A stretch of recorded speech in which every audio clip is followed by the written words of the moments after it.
علیکم، کیسے ہیں میرے پیارے ریڈرز؟ امید کرتی ہوں آپ بالکل خیریت کے ساتھ ہوں گے۔ تو جی میں آ چکی ہوں اگلی قسط کے ساتھ، لیکن مجھ سے پہلے آپ سب کا بہت شکریہ جو ہمارے نیو سبسکرائبرز ہیں، ان کو میں خوش آمدید کہتی ہوں، شکریہ ادا کرتی ہوں۔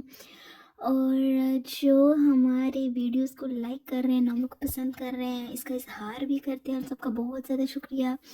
اور جنہوں نے ابھی تک چینل کو سبسکرائب نہیں کیا وہ پلیز چینل کو سبسکرائب کر دیں، ویڈیو کو لائک کر دیا کریں، کامنٹ کر دیا کریں، اور یقین جانے اتنے سے ہی بہت موٹیویشن مل جاتی ہے کہ اگلی ایپیسوڈ آپ تک جلد از جلد لے کے آئی جائے۔ اس لیے میں نے کوشش کی ہے کہ اب میں اپنی جو ساری بہانے بازیاں کہہ لیں یا سستیاں کہہ لیں ان کو میں ایک سائڈ پر کروں اور روٹین پہ چلے واپس آیا جائے۔ ڈیلی نہ صحیح ہر دوسرے دن آپ تک ایپیسوڈ پہنچا دی جائے، میری کوشش ہوگی، لیکن چلے کبھی کبھار پھر بھی اگر اوپر نیچے ہو جائے معاملہ تو آپ لوگ مائنڈ مت کریے گا، معاملہ سنبھال لیجیے گا، لیکن آپ لوگ کرتے بھی ایسے ہی ہیں۔ بہت شکریہ آپ سب کے صبر کا، جو آپ اس سستیوں کے ساتھ جو ہیں وہ سب کو پسند کر رہے ہیں۔ خیر وقت بالکل ضائع نہیں کرتے، ایپیسوڈ اچھی خاصی لمبی ہے اور اپنی ایپیسوڈ کی طرف چلتے ہیں۔ ہر رنگ تھنک کا تیرے نام، قسط نمبر 46، فارس خانزادہ۔ ابھی تھوڑی دیر پہلے ہی نشا کو اس کے گھر ڈراپ کرنے کے بعد روم میں آ کر فریش ہوا تھا، اور ابھی نکھرا سا وہ اپنی ڈریسنگ کے سامنے کھڑا اپنے بال سلجھا رہا تھا، جبکہ اس کا سارا دھیان مرر سے ابھرتے فاحہ کے عکس پر تھا، جو کہ لیپ ٹاپ گود میں رکھے اپنا کام نپٹانے کی کوششوں میں تھی، جو کہ فارس خانزادہ کی فضول حرکتوں اور فوزیہ بیگم کی بھتیجی کی خدمت گزاری میں وقت صرف ہو جانے پر اب یہ مجبوری کی حالت میں بیٹھی اپنا کام کر رہی تھی، کیونکہ اسے کل صبح 9 بجے تک یہ کام مکمل کر کے کلائنٹ کو بھیجنا تھا۔ جبکہ گھڑی اس وقت رات کا 1 بجا رہی تھی، روم میں موجود فارس کی موجودگی کو فراموش کیے جو نہ جانے کہاں کہاں کی آوارہ گردی کے بعد اس وقت گھر تشریف لایا تھا۔ بلیو لائٹ پروٹیکشن گلاسز لگائے وہ مصروف سے اپنے کام میں لگی رہی تھی، مگر کنکھیوں سے وہ فارس کے نظروں کا بار بار خود پر ٹھہرنا بہت اچھے سے محسوس کر رہی تھی، مگر نہ تو اس کے پاس وقت تھا کہ وہ فارس کو منہ لگاتی اور نہ ہی اس کی ایسی کوئی خواہش۔ تو جناب فارس دوسری جانب فارس کی بے چینی تھی کہ بڑھتی جا رہی تھی۔ وہ ڈنر کے دوران بھی کئی بار کبھی کچھ پکڑانے کے بہانے فاحہ کو بلانے کی کوشش کرتا رہا تھا، مگر فاحہ نے منہ سے ایک لفظ نہیں نکالا تھا۔ ہاں مگر شاید واجد خانزادہ کی موجودگی کی وجہ سے اس کے حکم کی تعمیل برابر سے کرتی رہی تھی۔ ڈنر کے بعد بھی اس نے کتنی بار فاحہ سے بات کرنے کی کوشش کی تھی، مگر کبھی نشاط تو کبھی فوزیہ بیگم اس کی توجہ اپنی جانب مبذول کروا لیتی اور فارس کی کوشش بیچ میں ہی رہ جاتی تھی۔ ابھی تک نہ تو حارث شاہ کے ساتھ ہوئے واقعے کی فارس کو یہ وضاحت دے سکا تھا، اور نہ ہی کچھ وقت پہلے ان دونوں کے بیچ آئے خوشگوار لمحات کی وضاحت دے سکا تھا، جس پر فاحہ کا بگڑنا لازمی سی بات تھی۔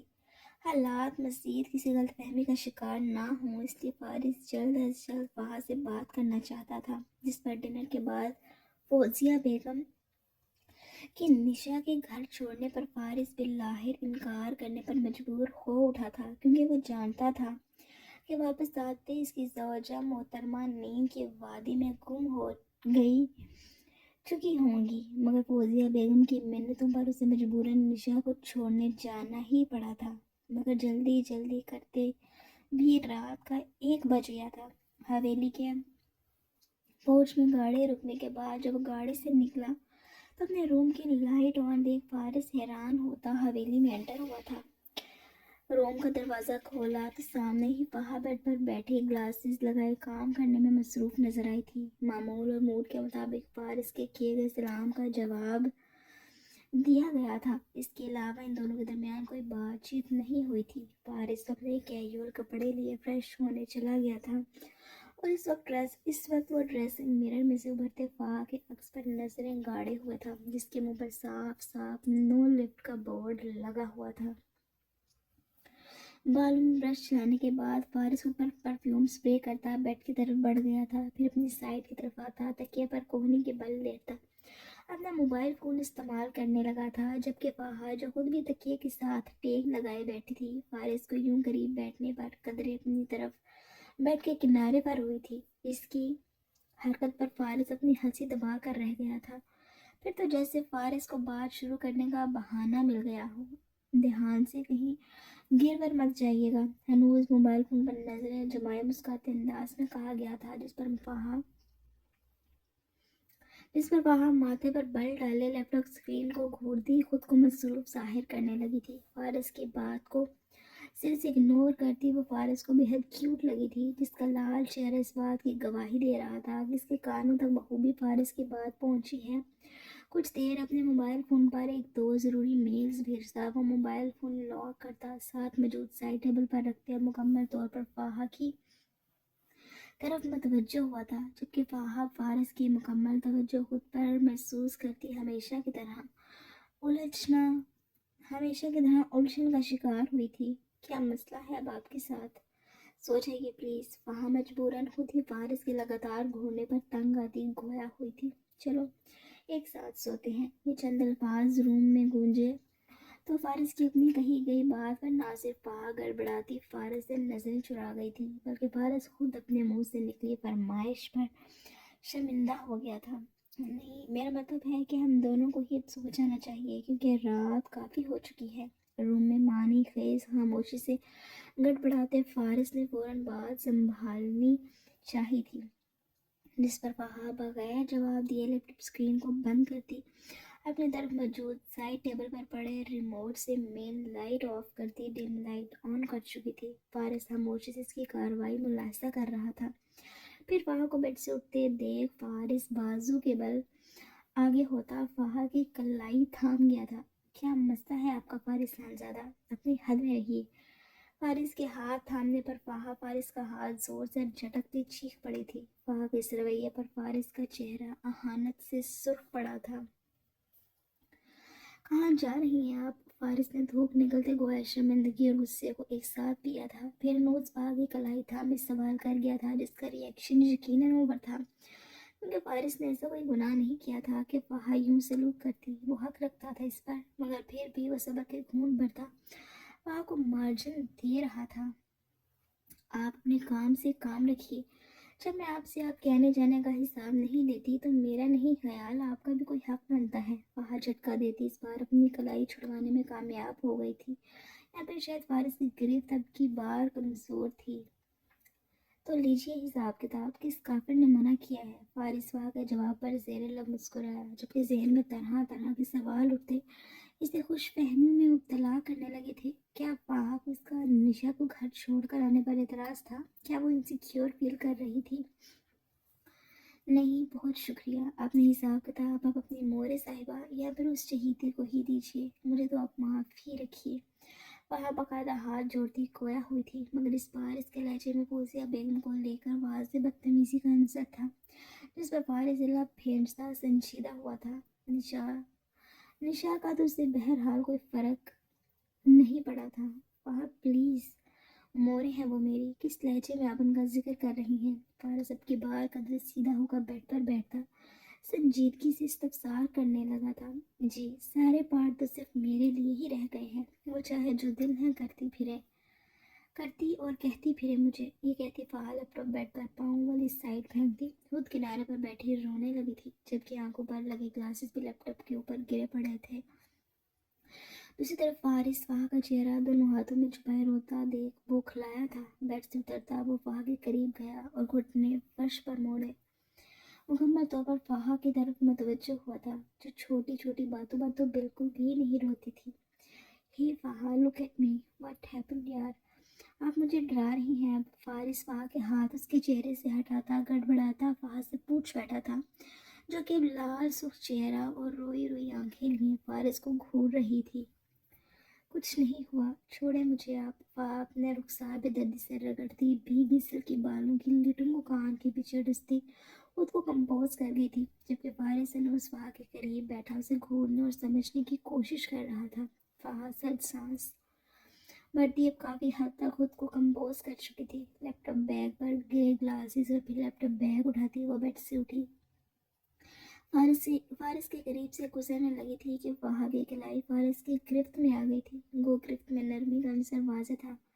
جب تک آپ بتائیں گی نہیں تو مسئلہ حل کیسے ہوگا؟